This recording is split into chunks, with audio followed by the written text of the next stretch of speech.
जय श्री माता जी। ऑनलाइन उपस्थित सभी साधकों का हम स्वागत करते हैं। सर्वप्रथम सामूहिकता में कुंडलिनी चढ़ाकर बंधन लेंगे। वी विल हैव कलेक्टिव बंधन।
तीन महामंत्र और श्री गणेश मंत्र का उच्चारण करेंगे।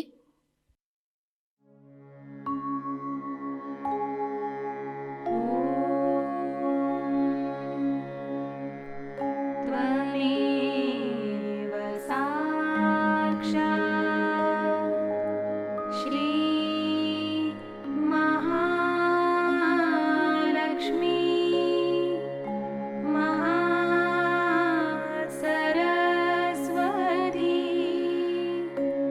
महाकाली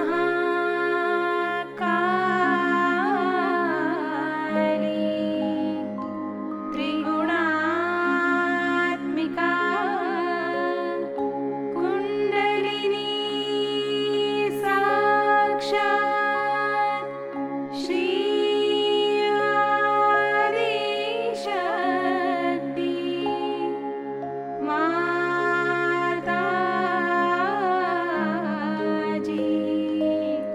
श्री निर्मला देवी नमो नमः।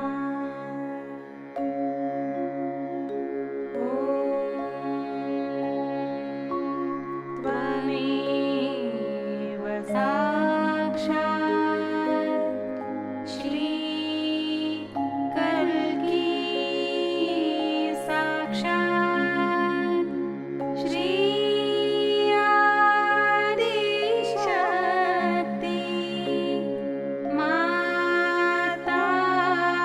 माताजी श्री निर्मला देवी नमो नमः।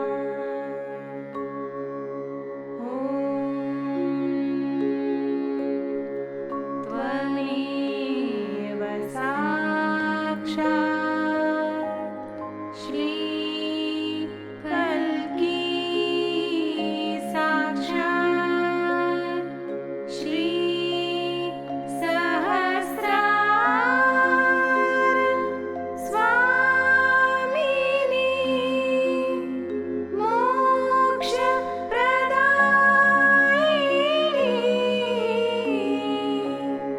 माताजी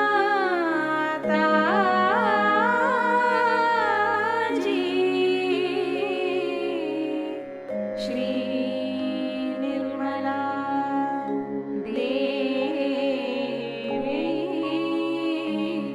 नमो नमः।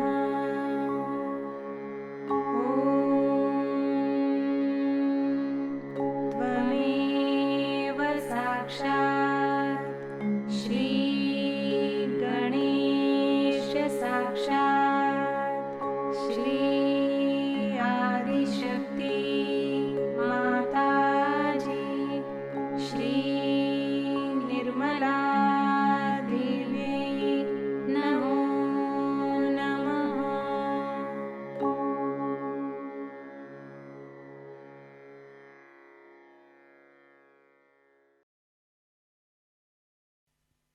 लक्ष्य केंद्रित करेंगे हमारे सहस्त्रार पर।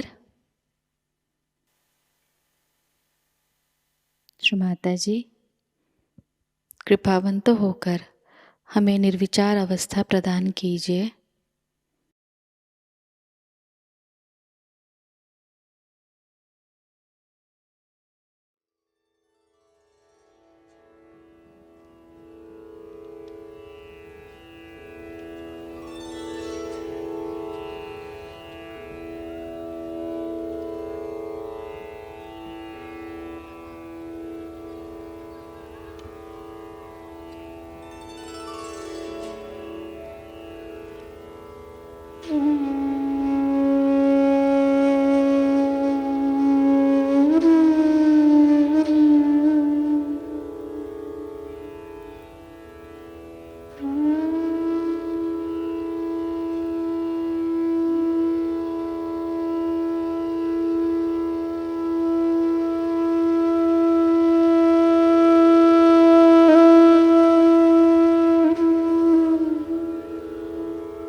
इसी अवस्था में हम परम पूज्य श्री माता जी की अमृतवाणी को ग्रहण करेंगे।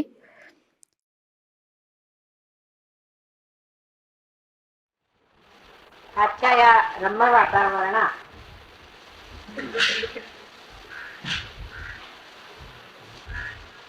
मी सर्व इथे रमलात आणि सहयोगाला हे सगळ्यात मोठं मिळालेलं आहे. त्याचा आज 14वा वाढदिवस आहे. त्यासाठी आपण इतकी सुंदर जागा शोधून काढली त्याबद्दल मी सर्व मुंबईच्या सहयोगी व्यवस्थापकांच्या साठी विशेष रूपात अशी विनंती करते की उत्तरोत्तर अशा सुंदर जागा शोधून काढाव्यात आणि सर्वांना धन्य करा. आज मी हिंदीतच बोलणार आहे, तेव्हा सर्वांनी मला समजून घ्यावं. आपण हिंदी भाषा शिकलीच पाहिजे, ती राष्ट्रभाषा आहे आणि आपल्या राष्ट्राची जी भाषा आहे ती आपण शिकली पाहिजे, त्याचा मान सुद्धा ठेवला पाहिजे. म्हणून मी हिंदी भाषेत बोलणार आहे. कालच्या भाषेत तुम्हाला समजलं ना मी काय म्हटलं ते, तर एखादा शब्द नाही लागला तर त्याचा अर्थ तुम्ही शोधून काढावा. आज मी सांगितलंय की 14वा वाढदिवस आहे, म्हणजे जर पहिला वाढदिवस ठरला तर हा आजचा 14वा वाढदिवस.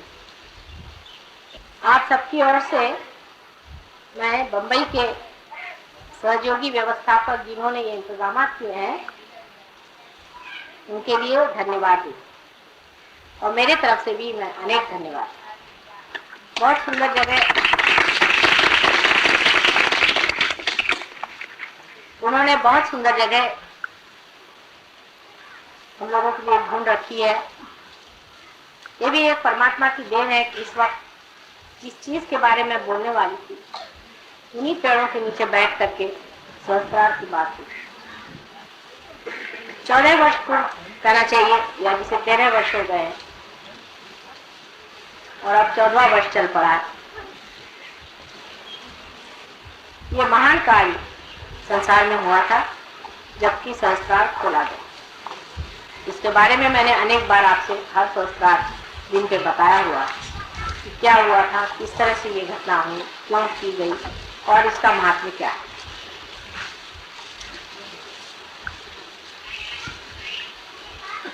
लेकिन 14वां जन्मदिन एक बहुत बड़ी चीज, क्योंकि मनुष्य 14 स्तर पे रहता है और जिस दिन 14 स्तर वो लांघ जाता है तो वो फिर पूरी तरह से सहयोगी हो जाता है। इसलिए आज सहयोग भी सहयोगी हो गया। अपने अंदर इस प्रकार परमात्मा ने 14 स्तर बनाए हैं। अगर आप गिनिए सीधे तरीके से तो भी अपने अंदर आप जानते हैं कि 7 चक्र तो सर्वतः बन जाते हैं। 7 चक्र क्या, उसके अलावा और 2 चक्र जो है उसके बारे में आप लोग बातचीत ज्यादा नहीं कर सकते। वो है चंद्र का चक्र और सूर्य का चक्र। फिर एक हमसा चक्र है। इस प्रकार 3 चक्र और आ गए तो 7 और 3 10। उसके ऊपर और 4 चक्र, सहस्त्रार से ऊपर और 4 चक्र हैं। और उन चक्रों के बारे में भी मैंने आपसे बताया था। अर्ध बिंदु, बिंदु, वलय और प्रदक्षिण, ऐसे 4 चक्र। सहयोग के बाद भी जबकि आपका सहस्त्रार खुल गया है उस पर भी ये 4 चक्रों में आपको जाना है। अर्ध बिंदु, बिंदु, वलय और प्रदक्षिण। इस 4 चक्रों के बाद कह सकते हैं कि हम लोग सहयोगी हो। और दूसरी तरह से भी आप देखें तो हमारे अंदर 14 स्थितियां सहस्त्रार तक पहुंचने पर भी है अगर उसको विभाजित की जाए तो। 7 चक्र अगर ईड़ा नाड़ी पर और 7 पिंगला नाड़ी पर है। मनुष्य जब चढ़ता है तो वो सीधे नहीं चढ़ता, वो पहले लेफ्ट में आता है फिर राइट में जाता है, लेफ्ट में आता है फिर राइट में जाता है। और कुंडलिनी जो है वो भी जब चढ़ती है तो इन दोनों में विभाजित होती हुई चलती है। इसकी वजह यह है कि मैं आपको अगर समझा कि 2 रस्सी और दोनों रस्सियां इस प्रकार नीचे उतरते वक्त या ऊपर चढ़ते वक्त भी 2 अवगुंठन लेती है। जब 2 अवगुंठन लेती है तो उसके लेफ्ट और राइट इस प्रकार से पहले लेफ्ट और फिर राइट, दोनों के अवगुंठन होने से फिर राइट वाली राइट को आ जाती, लेफ्ट वाली राइट को चली जाती। आप अगर इसको देखें तो मैं आपको दिखा सकती हूँ कि अगर समझ लीजिए इस तरह से आया, अब इसने एक चक्कर लिया और दूसरा चक्कर लेने में फिर आ गई इसी तरफ से। इस तरफ से आया, इसने एक चक्कर लिया फिर दूसरा चक्कर लिया फिर इस प्रकार 2 अवगुंठन उसमें होते जाते हैं। इसीलिए आपको जब कुंडलिनी चढ़ती है उस चक्र पे आपको दिखाई देता है कि लेफ्ट पकड़ा है या राइट, क्योंकि कुंडलिनी तो एक, फिर आपको एक ही चक्र पे दोनों चीज दिखाई देती। इस प्रकार आप देखें कि लेफ्ट पकड़ा है या राइट पकड़ा। तो इस प्रकार हमारे अंदर लेफ्ट और राइट अगर दोनों का विभाजन किया जाए एक चक्र का तो 7 दूनी 14, वैसे ही हमारे अंदर 14 स्थितियां तो पहले ही क्रॉस करनी पड़ती है जब आप संस्कार।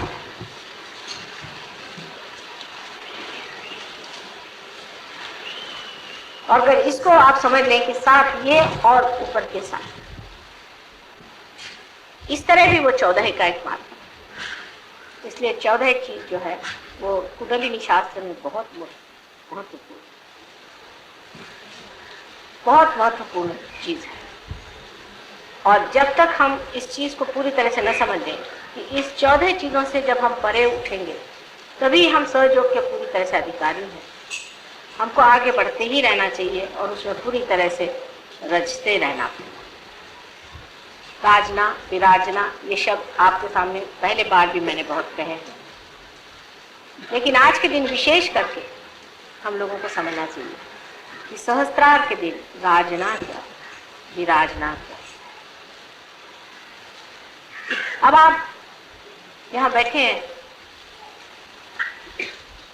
ये पेड़ों को आप देखिए, ये पेड़ श्रीफल का, नारियल को श्रीफल का, नारियल को श्रीफल कहा जाता है। श्रीफल जो नारियल है, इसके बारे में आपने कभी सोचा या नहीं पता, लेकिन बड़ी सोचने की चीज है, इसे श्रीफल क्यों कहते। यह समुद्र के किनारे होता है और कहीं होता है। सबसे अच्छा जो ये फल होता है समुद्र के किनारे। वजह यह है कि समुद्र जो है ये धर्म है, जहाँ धर्म होगा वहीं श्रीफल फल, जहाँ धर्म नहीं होगा वहाँ श्रीफल। लेकिन समुद्र के अंदर सभी चीजें बसी रहती, हर तरह की सफाई, गंदगी, हर चीज इसमें होती। ये पानी भी नमक से भरा हुआ, इसमें नमक। ईसा मसीह ने कहा था कि तुम संसार के नमक, यानी हर चीज में आप पूछ सकते हैं, हर चीज में आप स्वाद दे। नमक को, नमक के बगैर इंसान जी नहीं। जो हम ये प्राण शक्ति अंदर लेते हैं, अगर हमारे अंदर नमक न हो तो प्राण शक्ति भी कुछ कार्य नहीं। ये कैटलिस्ट है, और ये नमक जो है ये हमें जीने का, संसार में रहने का, प्रपंच में रहने की पूर्ण व्यवस्था नमक है। अगर मनुष्य में नमक न हो तो किसी काम का इंसान। लेकिन परमात्मा की तरफ जब ये चीज उठती है तो वो सब नमक को नीचे ही छोड़, सब चीज छूट जाए। और जब इन पेड़ों पे सूर्य की रोशनी पड़ती है, और सूर्य की रोशनी पड़ने पर जब इसके पत्तों का रस और सारे पेड़ का रस ऊपर की ओर खिंचाता है, क्योंकि इवेपोरेशन होता है, तब इसमें से जो, इस तना में से जो यही पानी ऊपर बहता है, वो सब कुछ छोड़ करके इस 14 चीजों को लांग करके ऊपर जा करके श्रीफल, वही श्रीफल आप और देवी को श्रीफल जरूर देना। श्रीफल दिए बगैर पूजा संपन्न नहीं। श्रीफल भी एक अजीब तरह से बना हुआ है, दुनिया में ऐसा कोई सा भी फल नहीं जैसे श्रीफल। उसका कोई सा भी हिस्सा बेकार नहीं जाए, उसका एक एक हिस्सा इस्तेमाल होता है। इसके पत्तों से लेकर हर चीज इस्तेमाल होती है, पर श्रीफल का भी हर एक चीज इस्तेमाल। और देखें, श्रीफल भी मनुष्य के सहस्त्रार जैसे बाल अपने हैं, इस तरह से श्रीफल के भी बाल हैं। यही श्रीफल, इसमें बाल होते हैं ऊपर में, इसके प्रोटेक्शन के, मृत्यु से प्रोटेक्शन हमें बालों से, इसलिए बालों का बड़ा मान किया जाता है। बाल बहुत महान और बड़ी शक्तिशाली चीज है, क्योंकि आपको प्रोटेक्ट कर,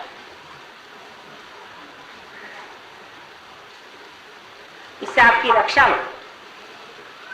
और इसके अंदर जो हमारे जो क्रेनियल बोन्स है, जो हड्डियां, वो भी आप देखते हैं कि श्रीफल के अंदर में बहुत तरह इस तरह का एक ऊपर से आवरण है। उसके बाद हमारे अंदर ग्रे मैटर और व्हाइट मैटर, ऐसी दो चीजें हमारे पूरी, वो ग्रे मैटर। और उसके अंदर पानी होता है, जो हमारे में सेरेब्रोस्पाइनल फ्लूइड होता है, पानी होता है, वो लिम्बिक एरिया।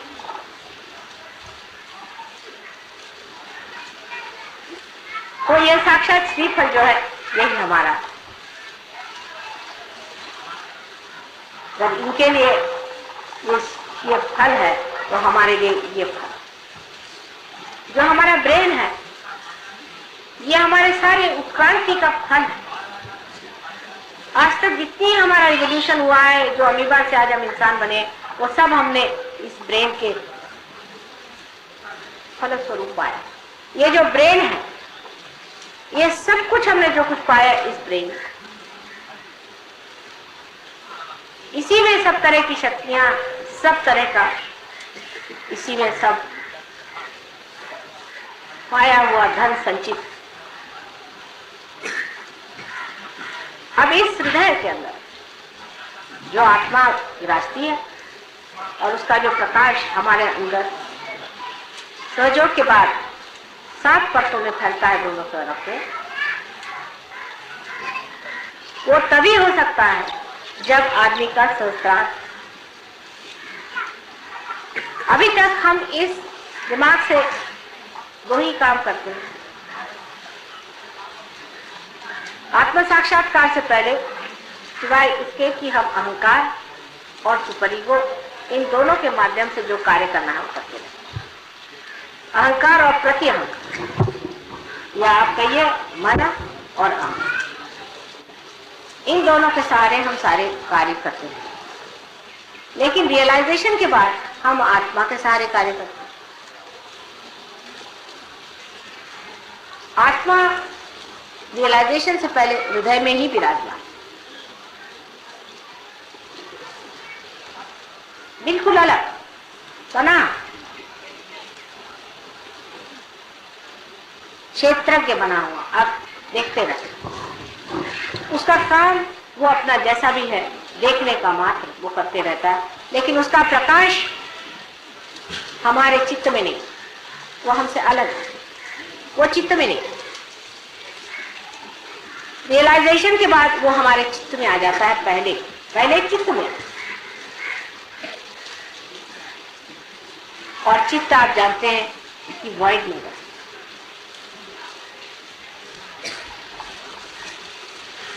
उसके बाद उसका प्रकाश सत्य में आ जाता है, क्योंकि हमारा जो मस्तिष्क है इसमें प्रकाश आ जाने से हम सत्य को जानते हैं। जानते माने ये नहीं कि बुद्धि से जानते हैं, पर साक्षात में जानते हैं कि यह है सत्य। उसके बाद उसका प्रकाश हृदय में दिखाई, हृदय प्रगाढ़, हृदय बढ़ने लग जाता है, विशाल होने लगता है, उसकी आनंद की शक्ति लगती है। इसीलिए सच्चिदानंद, सत, चित और आनंद। सत मस्तिष्क में, चित्त हमारे धर्म में और आनंद हमारे आत्मा में प्रकाशित होने लगता है। उसका प्रकाश पहले धीरे धीरे फैलता है, ये आप सब जानते हैं।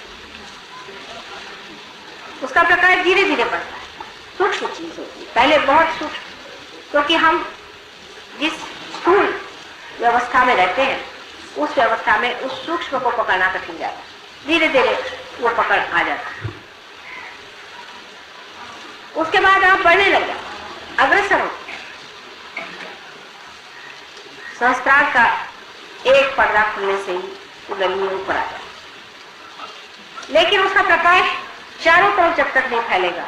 सिर्फ ऊपर कुंडलिनी आ जाने से आपने सदाशिव के पीठ को नमस्कार कर दिया, आपके अंदर की आत्मा का प्रकाश धुंधला धुंधला बहना। लेकिन अभी इस मस्तिष्क में वो पूरा खिला। अब आश्चर्य की बात है कि आप अगर मस्तिष्क से इसको फैलाना चाहे तो नहीं फैला। अपना मस्तिष्क और अपना हृदय, इसका अब बड़ा संतुलन उठाना होगा। आपको तो पता ही है कि जब आप अपने बुद्धि से बहुत ज्यादा काम करते हैं तो हार्ट फेलियर हो जाता है, और जब हम हार्ट से बहुत ज्यादा काम करते हैं तो आपका ब्रेन फेलियर। इनका एक संबंध बना ही हुआ, पहले से बना, बहुत गहन संबंध।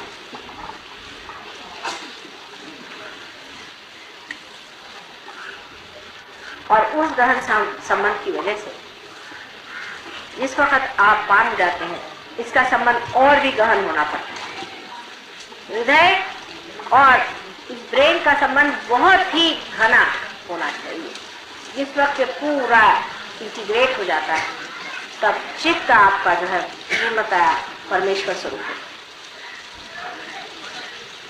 ऐसा ही कहा जाता है हठ योग में भी कि मन और अहंकार दोनों का लय हो जाता है। लेकिन इस ऐसी बात करने से तो किसी के समझ भी नहीं आएगा इसका लय कैसे होगा, मन और अहंकार।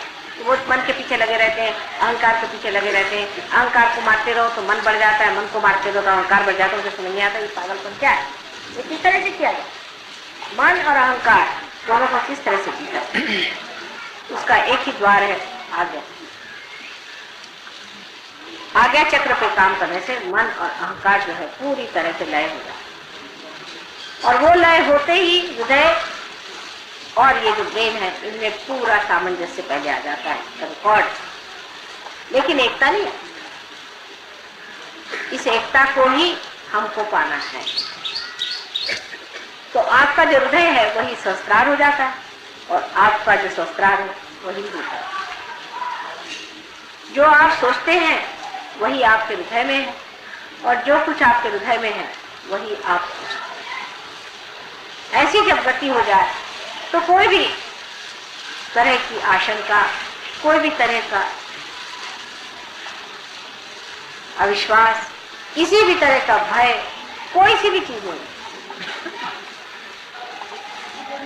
जैसे आदमी को भय लग गया तो उसे क्या करते हैं, उसको ब्रेन से सिखाते हैं कि देखो भाई भय करने की कोई बात नहीं, देखो तुम तो बेकार चीज को डर रहे थे, ये देखो प्रकाश लेकर।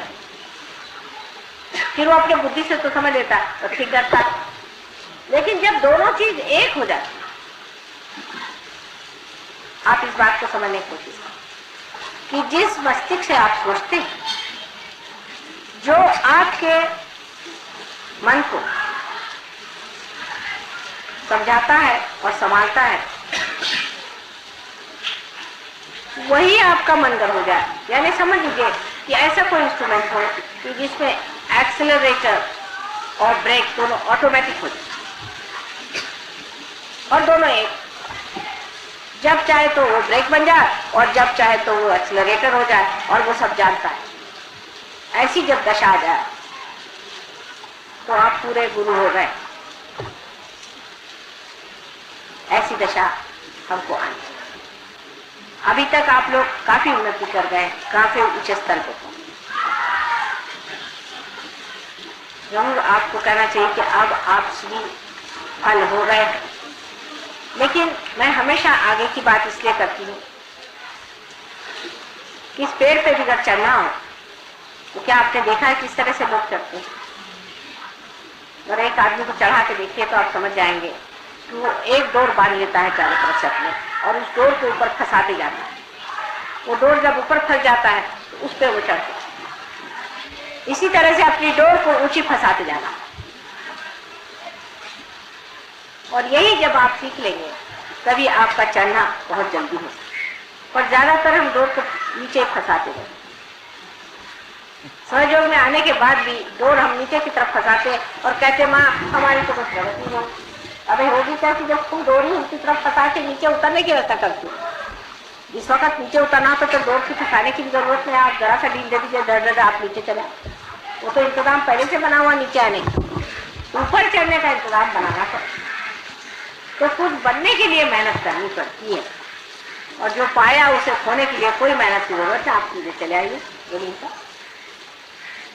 उसमें कोई तो प्रश्न खड़ा नहीं होता। इसको अगर आप समझ लें इस बात को तो आप जान लेंगे कि नजर अपनी हमेशा ऊंची है। कल कोई सी भी सीढ़ी पर आप खड़े हैं लेकिन आपकी नजर ऊंची है, वो आदमी उस आदमी से बहुत ऊंचा है जो ऊपर खड़े होकर के भी नजर नीचे रखता। इसीलिए कभी कभी बड़े पुराने सहयोगी भी धक से नीचे चले आते हैं। लोग बताते कि हाँ ये तो बड़े पुराने सहयोगी थे, इतने साल से आपके साथ रहे, ये किया वो किया, पर नजर तो उनकी हमेशा नीचे रखी। तो मैं इसे क्या करूँ, अगर नजर नीचे रखी तो वो चले आए मुझे। नजर हमेशा ऊपर रहनी चाहिए। अब इसे भी फल को देखना है तो नजर आपकी, इनकी भी नजर, इन सब की नजर ऊपर, क्योंकि बगैर नजर ऊपर किए हुए वो जानते ना हमें सूर्य को पा सकते हैं, न ही ये कार्य हो सकता है, न तो हम श्रीफल बना। वृक्ष को बहुत अच्छे से देखना चाहिए और समझना चाहिए। सहयोग आप वृक्ष से बहुत अच्छे से सीख, बड़ा भारी ये आपके लिए गुरु है। जैसे कि जब हम वृक्ष की ओर देखते हैं तो पहले देखना चाहिए कि ये अपनी जड़ों को कैसे बैठा। पहले अपनी जड़ को ही संभाल लेता है और जड़ को संभालने के लिए ये क्या करता है, जड़ में घुसा जाए। ये हमारा धर्म, यही हमारा चित्त है, इसलिए ये घुसा चला जाए और उसी चित्त से वो खींचता है उस सर्वव्यापी शक्ति। ये तो उल्टा पेड़ है, ऐसा कहिए तो ठीक। उस सर्वव्यापी शक्ति को ये जड़ खींचने लगा और इसको खींचने के बाद में आखिर उसको खींच के करना क्या, फिर उसकी नजर ऊपर जाती है और इसी प्रकार वो श्रीफल बना। आपका सहस्त्रार भी इसी श्रीफल जैसा माँ को अत्यंत प्रिय और इसी सहस्त्रार को समर्पण करना है। अनेक लोगों ने कल मुझसे कहा कि माँ हाथ में तो ठंडा आता है, पैर में भी ठंडा आता है, तो ध्यान वहां कौन बैठा हुआ, बस इसको जान लेना चाहिए, यहाँ से ठंडक आ जाए।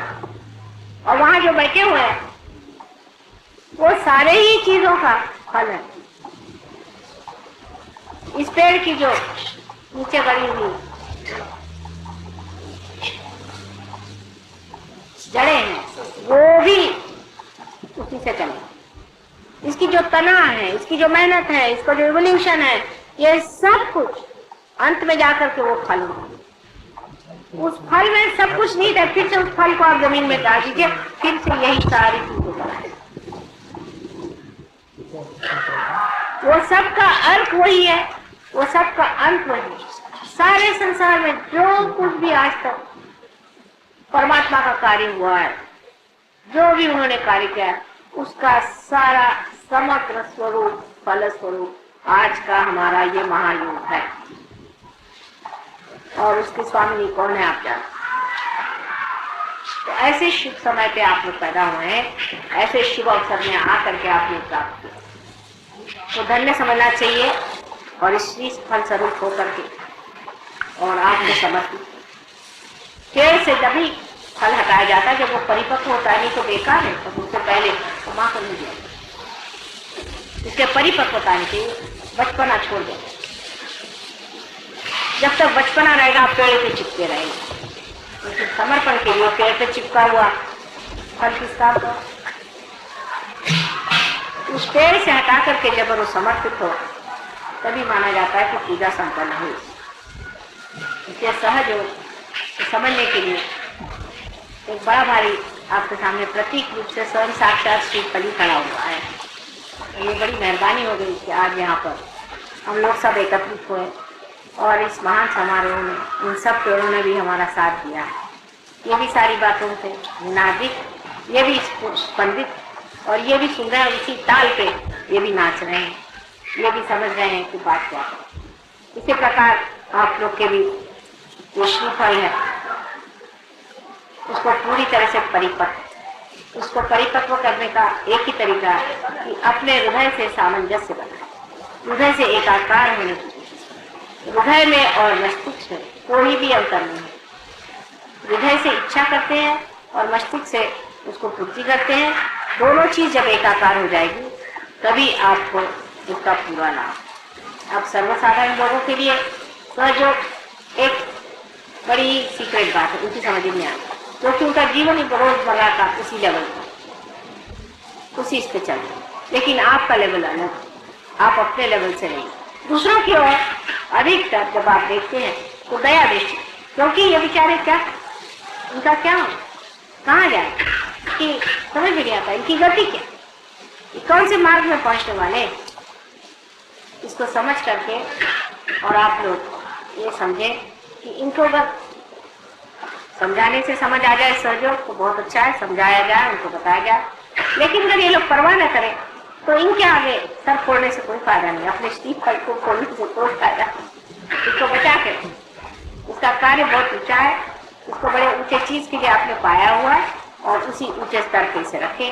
और उसी संपन्न अद्भुत स्थिति को प्राप्त होने पर ही आप अपने को धन्य समझ सकते। इसलिए इसको व्यर्थ चीजों के लिए अपनी खोपड़ी फाड़ने की कोई जरूरत नहीं, किसी से आर्ग्यू करने की जरूरत है, पर अपनी स्थिति को बनाए रखना चाहिए, नीचे उतरना नहीं। ये जब तक नहीं होगा तब तक सहयोग का पूरा आपने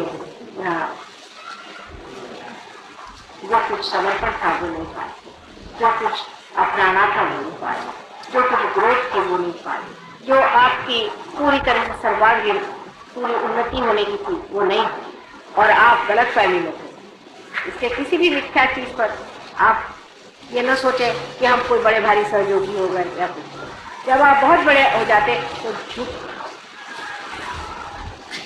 आप झुक जाते। देखिए इन पेड़ों की ओर हवा उल्टी तरफ बह रही, वास्तविक में पेड़ों को तो इस तरफ झुक जाना चाहिए, जबकि हवा इस तरफ बह रही, लेकिन पेड़ किस तरफ झुके जाए? आप लोगों ने कभी मार्क किया है कि सारे पेड़ों की दिशा उधर, क्यों? क्यों? वहां से तो हवा आकर के उसको ढकेले जा रही, फिर तो भी पेड़ उसी तरफ क्यों झुक रहे? और अगर ये हवा में चले तो न जाने और कितने ये लोग झुक जाए, क्योंकि ये जानते हैं इस सब को देने वाला वो, उसके प्रति नतमस्तक होकर के वो झुक रहे, और वो देने वाला जो है वो है धर्म। हमारे अंदर जो धर्म है, जब वो पूरी तरह से जागरूक होगा, पूरी तरह से कार्यान्वित होगा, तभी हमारे अंदर के श्रीफल इतने मीठे, सुंदर और पौष्टिक है। तो आपके जीवन से ही संसार आपको जाने और किसी चीज से नहीं जाने। आप लोग कैसे हैं? आप 14 मार्च आप इसका जन्मदिन इस सहस्त्रार्थ का मनाते हैं, और न जाने कितने साल और इसका मनाएंगे, लेकिन जो भी आपने इस सहस्त्रार्थ का जन्मदिन मनाया, उसी के साथ साथ आपका भी सहस्त्रार्थ खुल रहा है। और कोई भी तरह का कॉम्प्रोमाइज करना, कोई भी तरह के बातों में अपने को ढील दे देना सहयोगों को शोभा नहीं। जो आदमी सहयोगी है उसको अत्यंत वीरश्रीपूर्ण अपना मार्ग आगे बढ़ाना चाहिए। कितनी भी रुकावट है, घर वाले हैं, फैमिली वाले हैं, ये है वो है, तमाशे से कोई मतलब नहीं, ये सब आपके हो चुका है। इस जन्म में आपको पाने का है, और आपके पाने से औरों को पा गए तो उनका धनी है, उनका भाग्य नहीं पा गए तो क्या आप क्या उनको अपने हाथ में पकड़ के ऊपर ले जाएंगे? ये तो ऐसे हो कि आप समुद्र में जाए और अपने पैर में बड़े बड़े पत्थर जोड़ लें और कहे कि भाई समुद्र देखो मुझे तुम तैरा के ले जाओ। समुद्र कहेगा भाई ये पत्थर को छोड़ो पहले पैर के, नहीं तो कैसे ले जाऊंगा मैं? पैर में बड़े बड़े आपने लोड बांध दिए तो उनको कटवाई देना अच्छा है, और नहीं कटवा सकते तो कम से कम ये करो उनसे परे।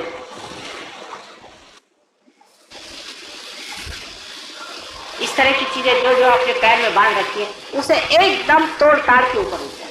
कहना चाहिए आपको जो करना है करिए, लेकिन हमसे कोई मतलब नहीं, क्योंकि और ऐसे ही कितनी बाधाएं हैं, और ये फालतू की बाधाएं लगा लेने से भी कोई फायदा नहीं।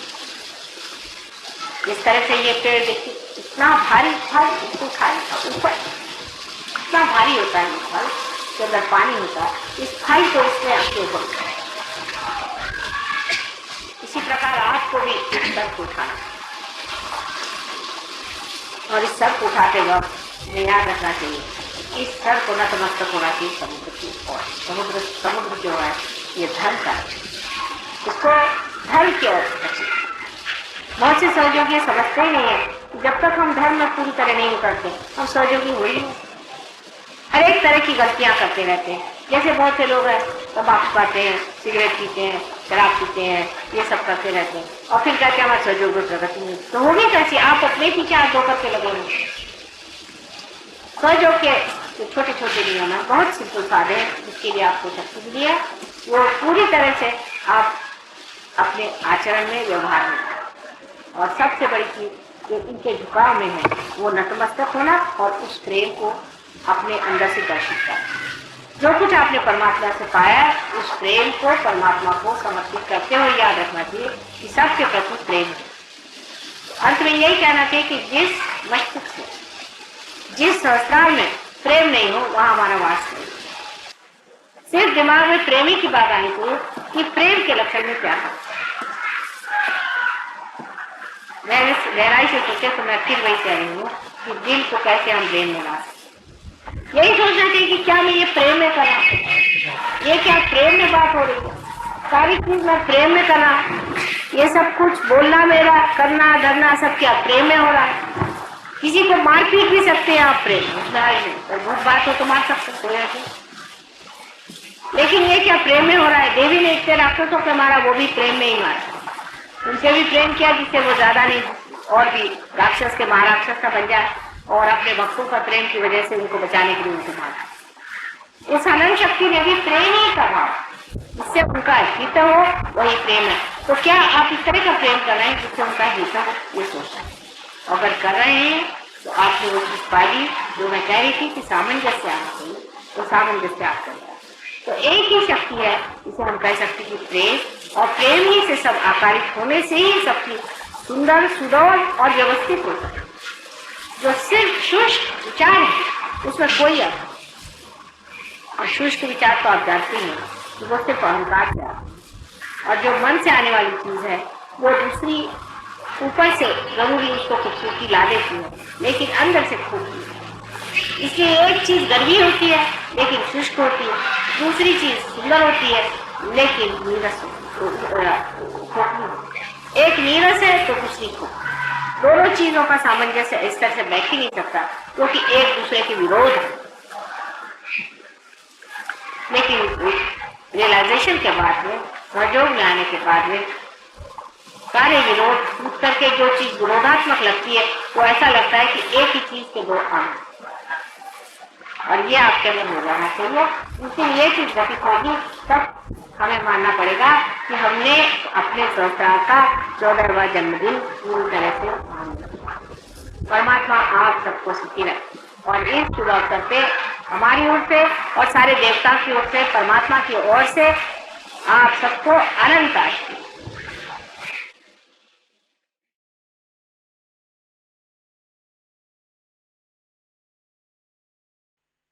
निःशब्द ध्यान में बैठते हैं।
परम पूज्य श्री माता जी,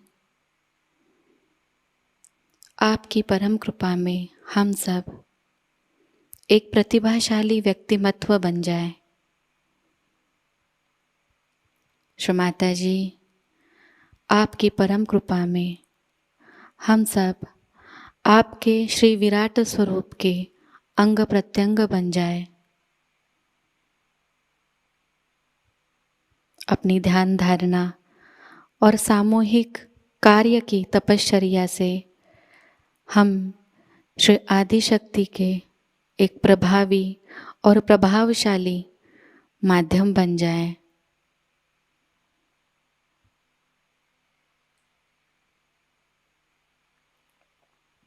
परम पूज्य श्री माता जी, आज का यह सामूहिक ध्यान हम आपके श्री चरणों पर समर्पित करते हैं। कृपावंत होकर हम सबको और इस संपूर्ण विश्व को आशीर्वादित कीजिए।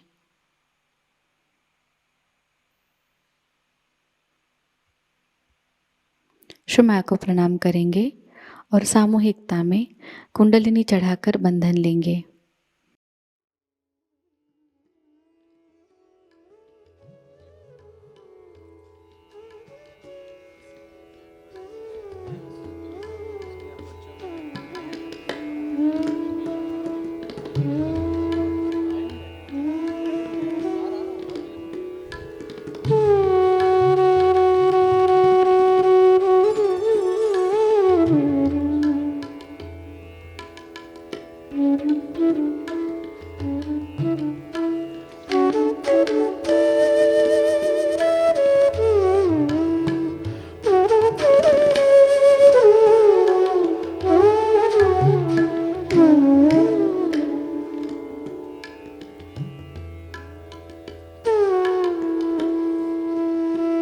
आज का यह ध्यान केंद्र यही संपन्न होता है।